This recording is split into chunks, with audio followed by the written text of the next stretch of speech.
Welcome back, YouTube, to another episode of 10 with Travis, where we take just 10 minutes a day to dive deep into the Word so you can be more equipped today than you were yesterday. On today's episode, we're going to be going through chapter 10 of First Corinthians.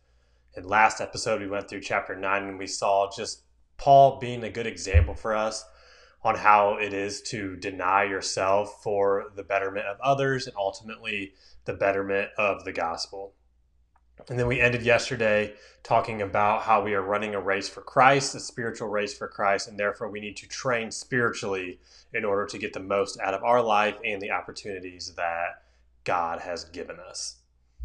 In chapter 10 here, Paul starts off by talking about how the Old Testament stories and what we read in the Old Testament is for our benefit.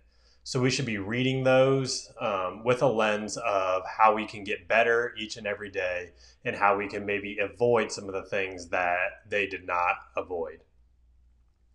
So starting off here in the Bible for verses 6 through 11, we read, "Now these things occurred as examples to keep us from setting our hearts on evil things as they did.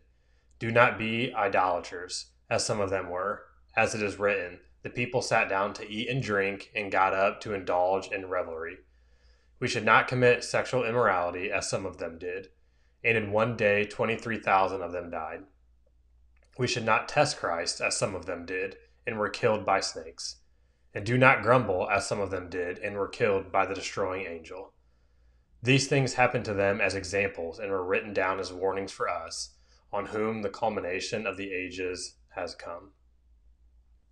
So notice how in verse 7, Paul talks about idolatry and likens it to eating and drinking as well as, revelry, which is kind of like playful, doing things like that. Another translation, I think, said rising up and playing. So what Paul is saying here is that idolatry isn't just worshiping something, but it can be also the excessive amounts of sensual pleasures that you have. So you could be spending too much time doing non-godly things. Again, not necessarily inherently sinful, but just things that distract you from God, or as we kind of just talked about, binge watching your favorite show, things like that. So that sometimes is idolatry and is obviously something that we need to avoid.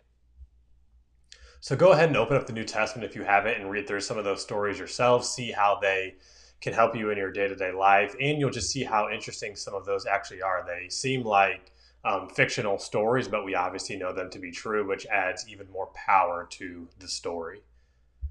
So the next section Paul discusses in chapter 10 is fleeing from idolatry. Verse 14 is very plain and it reads, "Therefore, my beloved, flee from idolatry." So if you notice back in chapter 6 when we talked about sexual immorality, it also said flee from sexual immorality. Here it says flee from idolatry. But when we talk about the devil, which I think I just mentioned in a couple episodes ago, it says resist. So for example, Paul in Ephesians 6 says to resist the devil. And the reason there's a distinction there is because we have the opportunity to flee from these types of sins, these types of temptations. We can't flee from the devil because he is always going to be around. He is able to continue to tempt us, but we can flee from the temptation. So if you are in a situation where there is a chance of sexual immorality, you can flee from it.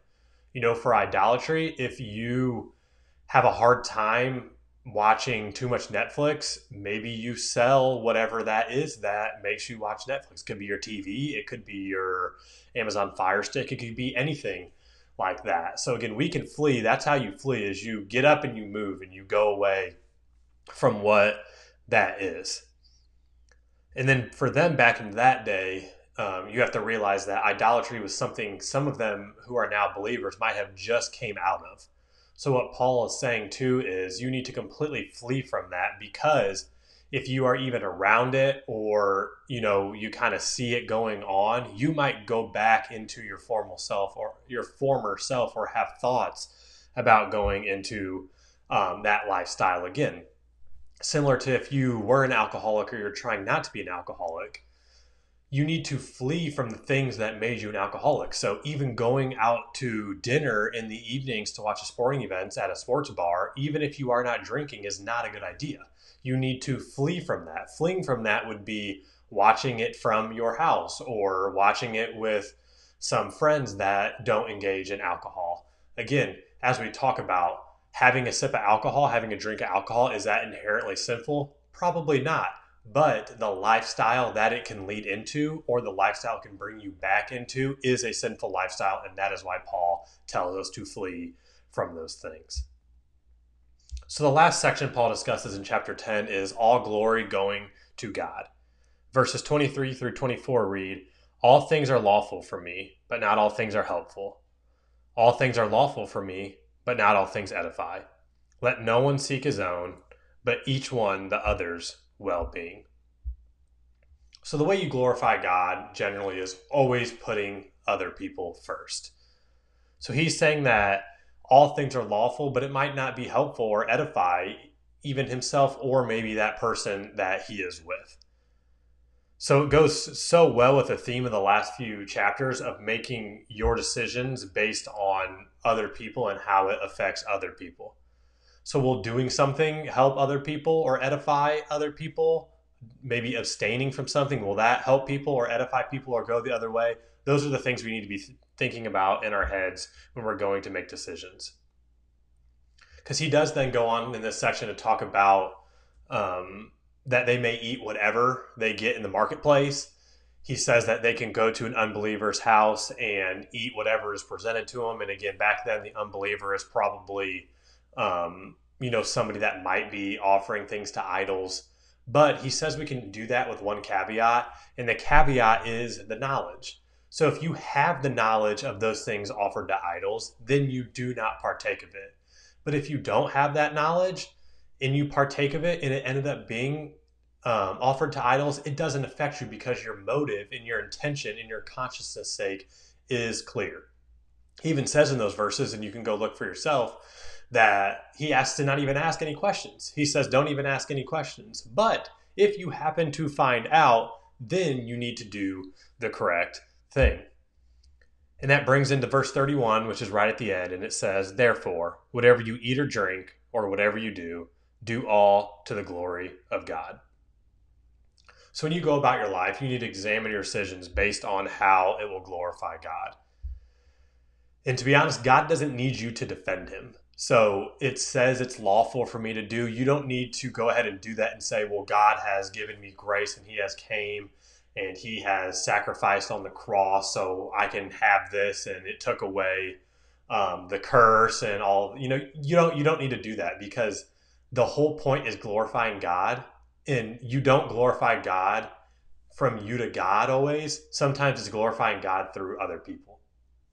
So when you're out in those situations, you don't partake, and then you can show love to a brother, a friend, a neighbor, maybe an unbeliever, and that opens the door for conversations. So again, God doesn't need us to defend him, but what he can't do without your help is reach another lost person. So he needs you to be humble, put your personal liberties aside, again, as long as it's not having you commit a sin or again going against your conscience sake, which normally it's not because you're going to know. But put those things aside, meet people where they're at, and you can minister and you can share the gospel that way. Next episode, we're going to move into chapter 11. If this has blessed you and you'd like to give financially to the network, or if you have comments or questions, please see in the description below how to do so. I thank you all for tuning in. Have a wonderful rest of your day and week, and we will see you next time on 10 with Travis.